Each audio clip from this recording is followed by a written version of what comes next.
Welcome to this event today on how to create a neurodiverse-friendly work environment.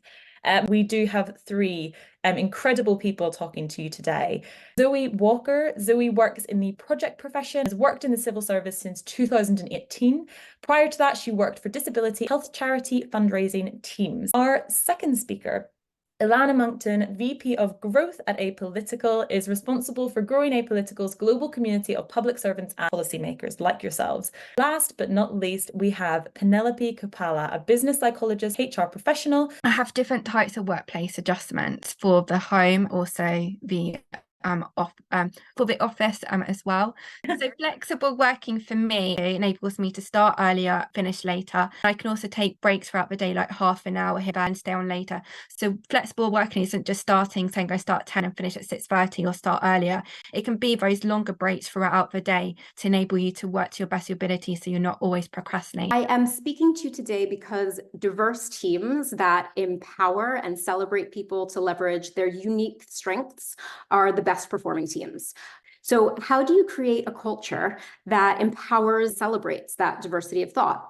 My advice is simple. It is about how to communicate how you work best. I want to share a practical tool that I've applied to teams with great effect. And that is the user manual. It articulates things like, how do you like to work? How can others help you? How you like to communicate? What type of work gives you energy? And that's because it often requires psychological safety for a neurodiverse employee to open up without fear of judgment. If you're in a position of leadership, empower members of your team to ask for the help they need to be their most productive. In summary, tell your peers, your manager, your teams how best to work with you so that you can thrive. Ask and respect the same of others to create a culture that empowers diverse teams. It's estimated that approximately 15 to 20% of the population is neurodiverse. We need to review how we attract people, how we recruit, why are they leaving.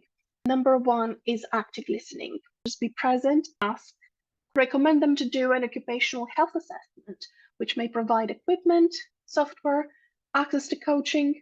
All this support will form part of the employee's reasonable adjustment. Utilize neurodiverse strengths.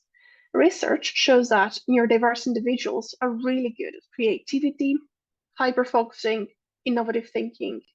So find out what strengths your employees have, use them. What are some tips that I can apply to helping all employees better absorb information, communicate, engage? I think this is really about allowing people to absorb information or communicate in a way that works for them.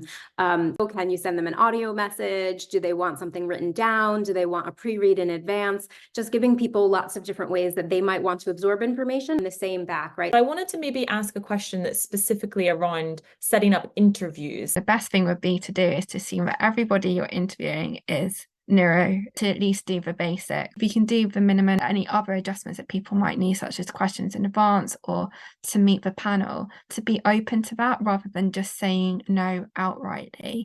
It's not about cheating, or people have these adjustments in place to put them on a level playing field with other people. Are there kind of, maybe a top two kind of practical steps that you can take proactively to create an environment that works for? I'd say one of my top tips for the office is to have like a snug. And a snug is like a quiet space with low level lightings, really cozy kind of chairs. And it's a place where you can kind of decompress if you've had like sensory overload or over processing. Do you have any kind of tips that you might give to people who are neurodivergent when they're applying for jobs? It's about thinking, I suppose, about making sure that it's going to be an environment for you that makes you feel like you're set up to succeed. So when you're interviewing for a role, you're interviewing the employer as much as they are interviewing you. Think about a culture that's going to set you up to thrive, assessing that during the process. What is your kind of closing key message for everyone in the room here today? I would say that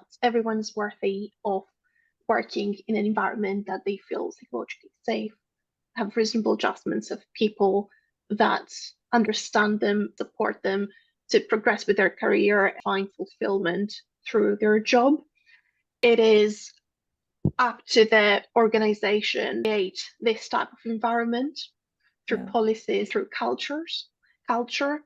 It shouldn't be the sole responsibility of employees to do that, because I know that a lot of the time is neurodivergent employees who do all these voluntary projects, stuff like Yeah. that. But I think that organizations should really take policies, programs to just support this type of work. Reach out to those people, reach out to the staff networks that support people with neurodiversity, because they're going to be able to tell you how to create a neurodiverse friendly team. And if you're looking at changing policy or culture, set up working groups with them, workshops with them, find out what could be improved by them, rather than making the assumptions as a neurotypical person about what should be put in place, or even as a neurodiverse person, because just because you might find something doesn't mean that other people will find the same thing. So for me, it's really just to use this as an opportunity to think about what you need to succeed, work best, to work with others in a way that invites them to contribute, participate in any way that allows them to do the same.